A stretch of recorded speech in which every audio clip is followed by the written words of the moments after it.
It's official. Renault have been disqualified from the Japanese Grand Prix after their automatic brake bias system was deemed to be illegal by the FIA. And as a result, Daniel Ricciardo and Nico Hülkenberg are going to lose their 6th and 10th place finishes from the Japanese Grand Prix, and Renault are going to lose the 9 points that they scored from that race. These allegations were first brought up by rival team Racing Point when during the Japanese Grand Prix they released a 12-page report accusing Renault of having a preset distance-dependent brake bias adjustment system. So brake bias is basically the balance between the front and rear brakes, and you can either shift it forward, giving more braking power to the front brakes, or shift it backwards, giving more power to the rear brakes. And a driver might do this maybe to save tires, to try and overtake, or maybe for the type of corner that they're braking into, whether it's a heavy braking zone, light braking zone. That's why they would use brake bias. The brake bias is adjusted manually by the driver using a set of buttons on the F1 steering wheel. So Renault must have devised a system where the brake bias is adjusted automatically, and therefore the driver doesn't have that added responsibility.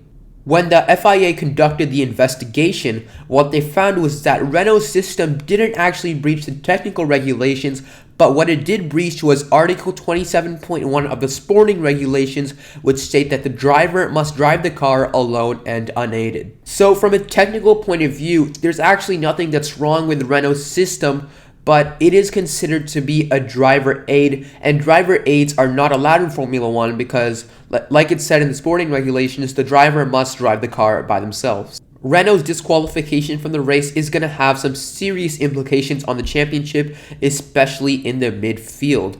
So as a result of this, Daniel Ricciardo will no longer be in 6th place, and Nico Hülkenberg is no longer going to be in 10th place, and this promotes Charles Leclerc into P6, Pierre Gasly into P7, Sergio Perez up to P8, and then Lance Stroll and Daniel Kvyat were promoted into the points in P9 and P10. So in the Constructors' Championship, Renault lost 9 points, so instead of having 77, they now have 68 points, and this pretty much confirms McLaren to be in 4th. Like, there's no way anyone's going to catch them now in the midfield.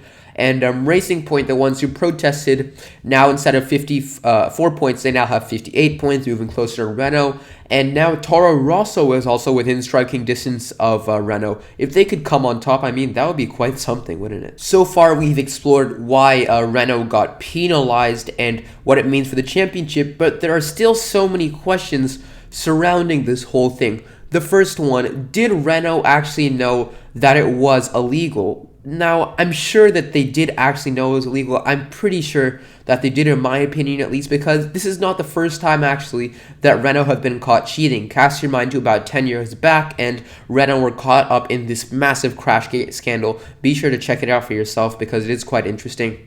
But yeah, I'm pretty sure that Renault would have known that their system would be illegal because they know the rules, they've read the rules. I don't know, maybe they just think that they wouldn't have gotten caught. The second question I have is that, were Renault using this system before the Japanese Grand Prix? And maybe have they been using it for the entire season? Because Renault, Racing Point, they released a 12-page report during the Japanese Grand Prix. So clearly they had some sort of evidence that was before the Japanese Grand Prix. So this could mean that Renault got off lightly with their punishment because perhaps they've been using it for multiple races and they've only got disqualified for one. So yeah, this is just all really, really mysterious. And the final big question I have is, what part did the drivers play in all of this? I mean, so far the drivers haven't been mentioned at all in this controversy, but I mean, obviously they did know about it because they're the ones driving the cars. They're the ones who are benefiting from the aid. So did Ricciardo and Hülkenberg, were they told it was illegal? Were they told it was legal?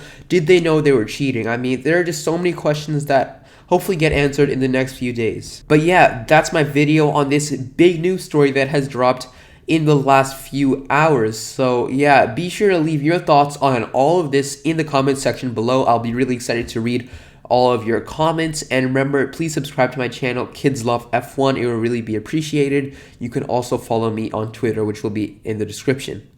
As always, thanks for watching. See you next time. Bye.